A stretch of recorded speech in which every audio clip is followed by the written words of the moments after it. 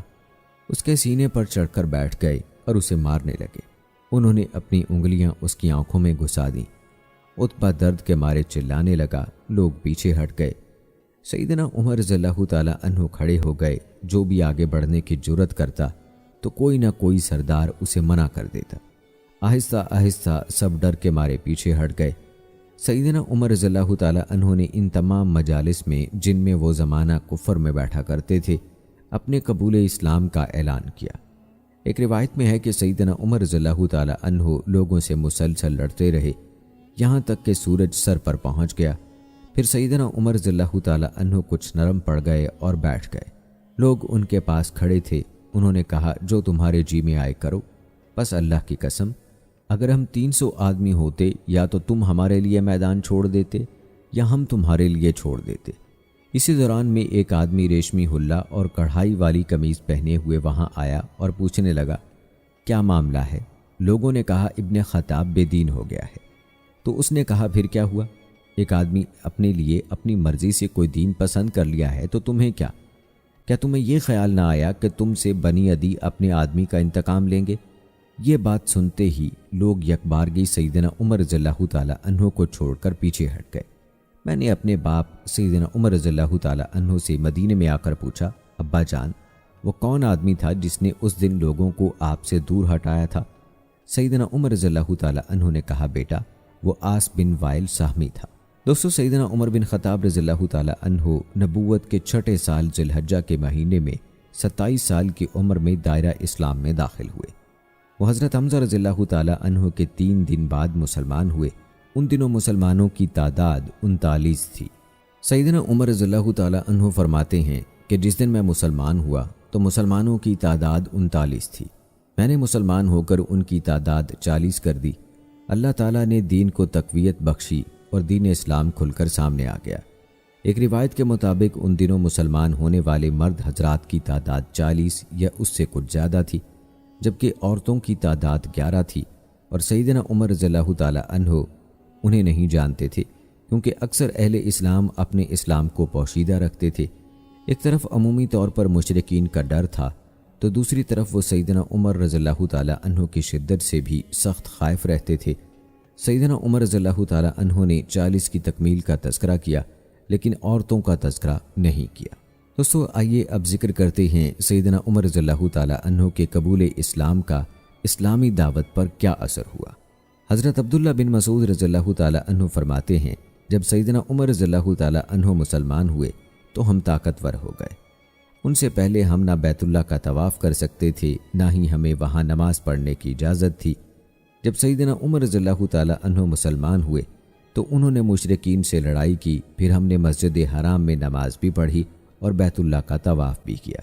مزید فرماتے ہیں، سیدنا عمر رضی اللہ تعالی عنہ کا اسلام لانا عظیم فتح تھی، اور ان کی ہجرت فتح کی نوید اور ان کی امارت باعث رحمت تھی۔ مجھے یاد ہے کہ سیدنا عمر رضی اللہ تعالی عنہ کے اسلام لانے سے پہلے ہم بیت اللہ کا طواف کر سکتے تھے، نہ اس کے قریب نماز پڑھ سکتے تھے۔ جب عمر رضی اللہ تعالی عنہ مسلمان ہو گئے تو ہم نے مشرکین سے لڑائی کی، یہاں تک کہ انہوں نے ہمارا راستہ چھوڑ دیا اور ہم نے حرم میں نماز ادا کی۔ صہیب بن سنان رضی اللہ تعالیٰ عنہ فرماتے ہیں جب سیدنا عمر رضی اللہ تعالیٰ عنہ مسلمان ہوئے تو اسلام کھل کر سامنے آ گیا اور سیدنا عمر رضی اللہ تعالیٰ عنہ نے لوگوں کو اعلانیہ اسلام کی طرف بلایا۔ ہم بیت اللہ کے گرد حلقوں کی شکل میں بیٹھے، ہم نے بیت اللہ کا طواف کیا اور جس نے ہم سے سختی کی ہم نے اس کا ڈٹ کر مقابلہ کیا۔ ایک شاعر کا قول سیدنا عمر رضی اللہ تعالیٰ عنہ کی زندگی کی کس قدر سچی ترجمانی کرتا ہے۔ اسلام مخفی تھا، اس شخص نے ظاہر کر دیا، اندھیروں کو ختم کیا اور روپوشی کی حالت بھی ختم کر دی۔ میری مراد اس شخص سے فاروق رضی اللہ تعالیٰ عنہ ہیں جنہوں نے بزور شمشیر کفر اور ایمان کے درمیان واضح فرق کر دیا۔ اور آئیے دوستو اب تذکرہ کرتے ہیں حضرت عمر رضی اللہ تعالیٰ عنہ کی ہجرت مدینہ کا۔ سیدنا عمر رضی اللہ تعالیٰ عنہ نے اعلانیہ ہجرت فرمائی۔ حضرت ابن عباس رضی اللہ تعالیٰ عنہ فرماتے ہیں مجھے حضرت علی رضی اللہ تعالیٰ عنہ نے بتایا کہ سیدنا عمر بن خطاب رضی اللہ تعالیٰ عنہ وہ شخص ہیں جنہوں نے اعلانیہ ہجرت فرمائی جبکہ باقی تمام مہاجرین نے خفیہ ہجرت کی۔ سیدنا عمر رضی اللہ تعالیٰ عنہ نے جب ہجرت کا ارادہ فرمایا تو تلوار گلے میں ڈالی، کندھے پر کمان رکھی، ہاتھ میں تیر تھامے اور نیزہ پہلو میں رکھے اور سیدھے بیت اللہ کے پاس پہنچے۔ لوگ مسجد حرام کے صحن میں بیٹھے تھے، انہوں نے سب کی موجودگی میں بیت اللہ کے گرد اطمینان سے 7 چکر مکمل فرمائے، پھر مقام ابراہیم پر پہنچے اور تسلی سے نماز ادا کی، پھر باری باری ہر مجلس میں پہنچے اور کہا چہرے بد شکل ہو جائیں، اللہ تعالیٰ صرف تم جیسے لوگوں کی ناک خاک آلودہ کریں گے۔ جو چاہتا ہے کہ اس کی ماں اسے گم پائے، اس کے بچے یتیم ہو جائیں اور اس کی بیوی بیوہ ہو جائے، وہ مجھے حرم سے باہر وادی میں ملے۔ حضرت علی رضی اللہ تعالیٰ عنہ فرماتے ہیں چند کمزور مسلمانوں کے سوا وہاں کوئی نہ آیا۔ سیدنا عمر رضی اللہ تعالیٰ عنہ نے انہیں تسلی دی اور پھر عازم سفر ہو گئے۔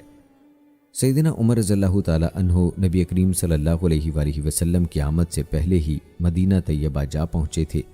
ان کے ساتھ ہجرت میں یہ افراد شامل تھے، ان کے اہل خانہ، قبیلے والے، ان کا بھائی زید بن خطاب، عمر اور عبداللہ یہ دونوں سراقہ کے بیٹے تھے، خنیس بن حذافہ سہمی جو ان کی بیٹی حفصہ رضی اللہ تعالی عنہا کے شوہر تھے، چچا زاد سعید بن زید جن کا شمار عشرہ مبشرہ میں ہوتا تھا، واقد بن عبداللہ تمیمی جو ان کے حلیف تھے، خالہ بن ابی خولہ، مالک بن ابی خولہ یہ دونوں بنو اجل سے ان کے حلیف تھے، بنو بکیر ایاس، خالد، عاقل، عامر اور بنو سعد بن لیس سے ان کے حلیف، یہ سب جب مدینہ پہنچے تو قبا میں عمر بن عوف کے محلہ میں رفاع بن منظر کے ہاں ٹھہرے۔ برا بن عازب رضی اللہ تعالیٰ عنہ فرماتے ہیں سب سے پہلے ہمارے پاس مصعب بن عمیر رضی اللہ تعالیٰ عنہ اور عبداللہ بن ام مکتوم رضی اللہ تعالیٰ عنہ آئے، وہ لوگوں کو قرآن کی تعلیم دیتے تھے، پھر بلال، سعید اور عمار بن یاسر رضی اللہ تعالیٰ عنہ آئے، پھر سیدنا عمر رضی اللہ تعالیٰ عنہ 20 آدمیوں کے ہمراہ تشریف لائے، بعد ازاں نبی کریم صلی اللہ علیہ وآلہ وسلم تشریف لائے۔ آپ صلی اللہ علیہ وآلہ وسلم کی آمد پر اہل مدینہ اتنے خوش ہوئے کہ اس سے پہلے انہیں ایسی خوشی کبھی نصیب نہیں ہوئی تھی۔ سیدنا عمر رضی اللہ تعالیٰ عنہ اپنے افعال و اقوال کے ذریعے سے دین اسلام اور عقیدہ توحید کی خدمت میں مصروف ہو گئے۔ وہ اللہ کے راستے میں کسی ملامت گر کی پرواہ نہ کرتے تھے، وہ اسلام کے مددگار اور کمزور مسلمانوں کا آسرا بن گئے۔ وہ بہت سے مسلمانوں کو ساتھ لے کر مکہ سے مدینہ پہنچے اور ان کے ساتھ ان کے اہل خانہ اور خلفاء کی کثیر تعداد بھی تھی۔ سیدنا عمر رضی اللہ تعالیٰ عنہ نے بہت سے ایسے افراد کی ہجرت میں مدد فرمائی جو ہجرت تو کرنا چاہتے تھے لیکن کسی انجانی آزمائش اور فتنے کے ڈر سے رکے ہوئے تھے۔ سیدنا عمر رضی اللہ تعالیٰ عنہ خود بیان فرماتے ہیں کہ جب ہم نے ہجرت کا ارادہ کیا تو میں، عیاش بن ابی ربیعہ اور حشام بن عاص بن وائل سہمی نے بنو غفار کے محلے میں تنازب نامی جگہ میں اکٹھے ہونے کا فیصلہ کیا۔ یہ علاقہ صرف مقام سے کچھ اوپر واقع تھا۔ ہم نے طے کیا کہ ہم میں سے جو بھی پیچھے رہ گیا دوسرے احباب اس کا انتظار نہیں کریں گے اور مدینہ کی طرف چل دیں گے۔ سیدنا عمر رضی اللہ تعالیٰ عنہ فرماتے ہیں میں اور عیاش بن ابی ربیعہ مقررہ مقام پر پہنچ گئے، حشام کو روک لیا گیا، وہ آزمائش میں مبتلا ہو گیا تھا۔ ہم مدینہ طیبہ پہنچ گئے، یہاں بنو عمر بن عوف کے محلے میں آئے، یہ محلہ قبا کے پاس تھا، ہم نے وہیں قیام کیا۔ ادھر ابو جہل بن حشام اور حارث بن حشام مکہ سے عیاش بن ابی ربیعہ کے تعاقب میں نکلے، عیاش ان کا چچا زاد اور احافی بھائی تھا۔ وہ دونوں اس کے تعاقب میں مدینہ پہنچ گئے۔ اس وقت نبی کریم صلی اللہ علیہ وآلہ وسلم مکہ ہی میں تھے۔ ان دونوں نے عیاش بن ربیہ سے یہ گفتگو کی، تیری ماں نے نظر مانی ہے کہ وہ اس وقت تک سر میں کنگھی نہیں کرے گی، نہ سائے میں آئے گی، جب تک وہ تجھے نہ دیکھ لے۔ یہ سن کر عیاش کا دل موم ہو گیا۔ میں نے اسے سمجھایا، اللہ کی قسم یہ صرف تمہیں تمہارے دین سے پھسلانے آئے ہیں، ان سے بچ کر رہو۔ اللہ کی قسم تمہاری ماں کو جب سر کی جوئیں تنگ کریں گی اور مکہ کی شدید دھوپ بے قرار کر دے گی تو وہ کنگھی بھی کرے گی اور سائے میں بھی آ جائے گی۔ لیکن عیاش نے کہا، نہیں، میں اپنی ماں کی قسم پوری کرنا چاہتا ہوں۔ میرا مکہ میں بہت سا مال بھی رہ گیا ہے، وہ بھی لیتا آؤں گا۔ یہ سن کر سیدنا عمر رضی اللہ تعالی عنہ نے فرمایا، دیکھ، تجھے علم ہے کہ میرے پاس بہت زیادہ مال ہے، تو ان کے ساتھ نہ جا، میں تجھے اپنا آدھا مال دے دوں گا۔ لیکن عیاش نہ مانا، اس نے واپس جانے ہی پر اصرار کیا۔ آخر کار میں نے اس سے کہا، دیکھ، اگر تو نے ان کے ساتھ واپس جانے کا پکا ارادہ کر ہی لیا ہے تو یہ میری اونٹنی لے جا، یہ بڑی اچھی اور تجربہ کار ہے، اس سے نیچے نہ اترنا۔ اگر تجھے ان سے دھوکے کے آثار نظر آئیں تو اسی اونٹنی پر نکل بھاگنا۔ عیاش اس اونٹنی پر سوار ہو کر ابو جہل اور حارث کے ساتھ واپس چل دیا۔ ابھی وہ راستے ہی میں تھے، ابو جہل نے اس سے کہا، اے میرے بھائی، اللہ کی قسم میرا اونٹ تنگ کرنے لگا ہے، کیا تو مجھے اپنے ساتھ سوار نہیں کر سکتا؟ عیاش نے کہا، کیوں نہیں؟ اس نے اونٹنی کو بٹھا دیا۔ ابو جہل نے بھی اپنا اونٹ بٹھا دیا تاکہ وہ اتر سکے اور عیاش کی اونٹنی پر سوار ہو سکے۔ لیکن اچانک اسی اثناء میں دونوں نے عیاش پر حملہ کر دیا اور اسے رسیوں سے جکڑ دیا۔ اسی حالت میں وہ اسے لے کر مکہ پہنچ گئے۔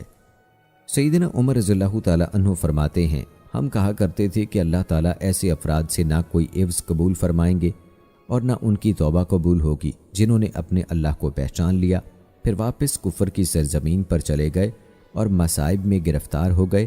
حتیٰ کہ خود واپس جانے والے بھی یہی کہا کرتے تھے۔ جب نبی کریم صلی اللہ علیہ وآلہ وسلم مدینہ منورہ تشریف لے آئے تو اللہ تعالیٰ نے اس ضمن میں آیات نازل فرمائی، جس کا ترجمہ ہے، کہہ دیجئے، اے میرے بندو، جنہوں نے اپنی جانوں پر زیادتی کی، اللہ کی رحمت سے نا امید نہ ہو جاؤ، بے شک اللہ سب کے سب گناہ بخش دیتا ہے، بے شک وہی تو بے حد بخشنے والا نہایت رحم والا ہے، اور اپنے رب کی طرف پلٹ آؤ اور اس کے مطیع ہو جاؤ، اس سے پہلے کہ تم پر عذاب آ جائے، پھر تمہاری مدد نہیں کی جائے گی، اور اس سب سے اچھی بات کی پیروی کرو جو تمہارے رب کی جانب سے تمہاری طرف نازل کی گئی ہے، اس سے پہلے کہ تم پر اچانک عذاب آ جائے اور تمہیں شعور بھی نہ ہو۔ سیدنا عمر رضی اللہ تعالی عنہ فرماتے ہیں کہ میں نے یہ آیات اپنے ہاتھ سے ایک کاغذ پر لکھیں اور اسے حشام بن عاص کی طرف ارسال کر دیا۔ حشام کہتے ہیں، جب میرے پاس وہ کاغذ پہنچا تو میں ذی طوا میں تھا۔ میں ان آیات کو پڑھ رہا تھا اور ان پر غور کرنے کی کوشش کر رہا تھا کہ یہ کون لوگ ہو سکتے ہیں۔ میں نے اللہ تعالیٰ سے دعا کی، اے اللہ مجھے ان آیات کا مطلب اور مصداق سمجھا دے۔ اللہ تعالیٰ نے میرے دل میں یہ بات ڈال دی کہ یہ آیات تو ہمارے ہی بارے میں نازل ہوئی ہیں اور یہ وہی باتیں ہیں جو ہم اپنے بارے میں کہتے تھے اور دیگر لوگ بھی کہا کرتے تھے۔ حشام کہتے ہیں، میں فوراً اپنے اونٹ کے پاس پہنچا، اس پر سوار ہوا اور سوئے مدینہ چل پڑا اور نبی کریم صلی اللہ علیہ وآلہ وسلم کی خدمت میں جا پہنچا۔ دوستو، یہ واقعہ ہجرت سیدنا عمر رضی اللہ تعالی عنہ کی ذہانت کا آئینہ دار ہے۔ انہوں نے اپنے دونوں ساتھیوں عیاش بن ابی ربیہ اور حشام بن عاص بن وائل سہمی کے ساتھ مل کر کتنا کامیاب پروگرام بنایا۔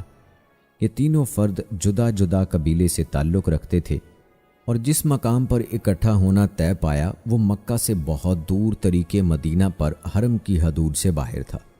انہوں نے وقت اور جگہ کا تعین کیا اور کہا کہ اگر کوئی فرد وہاں نہ پہنچ پائے تو باقی دونوں ساتھی بلا انتظار روانہ ہو جائیں، کیونکہ نہ آنے والا ساتھی ضرور روک لیا گیا ہوگا۔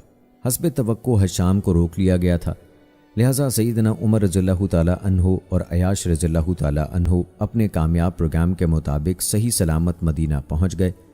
لیکن دوسری طرف قریش مہاجرین کا پیچھا کرنے کا پکا ارادہ کر چکے تھے۔ انہوں نے مکمل منصوبہ بندی کی جسے پایہ تکمیل تک پہنچانے کے لیے عیاش کے احافی بھائی ابو جہل اور حارث میدان عمل میں آئے۔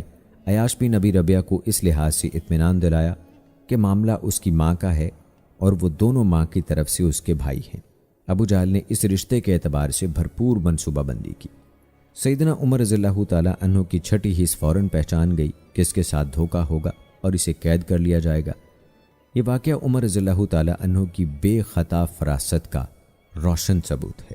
عمر رضی اللہ تعالیٰ عنہ اخوت اسلامی کے عظیم پیکر نظر آتے ہیں۔ اس کا اندازہ اس حقیقت سے کیا جا سکتا ہے کہ وہ اپنے بھائی عیاش رضی اللہ تعالیٰ عنہ کے لیے اپنے مال کی قربانی پر بھی رضامند تھے تاکہ ان کا بھائی ابو جہل کے چنگل سے بچ جائے اور کسی فتنے میں مبتلا ہو کر اپنے دین کو نقصان نہ پہنچا بیٹھے۔ لیکن عیاش اپنی ماں کی محبت میں گرفتار ہو گیا، ماں کا نام سنتے ہی پگھل گیا۔ وہ مکہ جا کر اپنی ماں کی قسم پوری کرنے کے لیے تیار ہو گیا اور اپنا مال لانے کا منصوبہ بھی سوچنے لگا۔ اس کی غیرت نے عمر رضی اللہ تعالیٰ عنہ کا آدھا مال لینے سے بھی انکار کر دیا کیونکہ خود اس کا مال مکہ میں موجود تھا۔ بہرحال عمر رضی اللہ تعالیٰ عنہ بڑے دور اندیش تھے۔ وہ سمجھ گئے تھے کہ ان کے بھائی کا کیسا منحوس انجام ہونے والا تھا اور اس کے ساتھ مکہ میں کیا بیتنے والی تھی۔ وہ اپنی تمام تر کوششوں کے باوجود عیاش کو مطمئن نہ کر سکے تو اسے اپنی عمدہ اور وفادار اونٹنی عطا کر دی اور حسب توقع ایسا ہی ہوا کہ مشرک غدار نکلا۔ یہاں یہ بات بھی قابل توجہ ہے کہ مسلمانوں میں یہ بات مشہور ہو چکی تھی کہ ایسے لوگوں سے اللہ کوئی عفو اور توبہ قبول نہیں کرے گا کیونکہ انہوں نے خود اپنی جانوں کو فتنے میں ڈالا اور جاہلی معاشرے میں ٹھہرے رہے، جس پر اللہ تعالیٰ کا فرمان نازل ہوا۔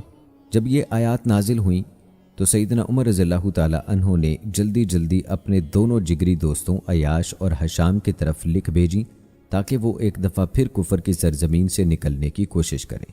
اور کیا جائے تو معلوم ہوگا کہ سیدنا عمر رضی اللہ تعالیٰ عنہ کتنے عظیم و جلیل انسان تھے اور کتنی بلندی پر فائز تھے کہ عیاش کو آدھے مال کی پیشکش بھی کر ڈالی، اسے اپنی اونٹنی عنایت کی اور اسے کوئی آر نہیں دلائی، برا بھلا بھی نہیں کہا کہ تو نے میری بات تسلیم نہ کی۔ ان پر تو جذبہ وفا و محبت چھایا ہوا تھا۔ پھر جب آیات نازل ہوئیں تو ایک دفعہ پھر اسی جذبہ خیر خواہی سے آیات لکھ کر ان کی طرف اور وہاں موجود تمام کمزور مسلمانوں کی طرف ارسال فرمائیں تاکہ سب مل کر اسلامی لشکر میں شمولیت کی بھرپور کوشش شروع کر دیں۔ سیدنا عمر رضی اللہ تعالیٰ عنہ مدینہ طیبہ پہنچ کر رسول اللہ صلی اللہ علیہ وآلہ وسلم کے سچے وزیر بنے۔ نبی کریم صلی اللہ علیہ وآلہ وسلم نے سیدنا عمر رضی اللہ تعالیٰ عنہ کا عویم بن سعدہ رضی اللہ تعالیٰ عنہ کے ساتھ ایک روایت کے مطابق عتبان بن مالک رضی اللہ تعالیٰ عنہ کے ساتھ بھائی چارہ قائم فرما دیا۔ یہ بھی کہا گیا کہ عمر رضی اللہ تعالیٰ عنہ کا بھائی چارہ معاذ بن افرا کے ساتھ قائم ہوا۔ علامہ ابن عبد الحادی فرماتے ہیں ان تمام روایات میں کوئی تناقض نہیں، ہو سکتا ہے مختلف اوقات میں ان تینوں ہی سے سیدنا عمر رضی اللہ تعالیٰ عنہ کا بھائی چارہ قائم ہوا ہو، یہ ناممکن بات نہیں ہے۔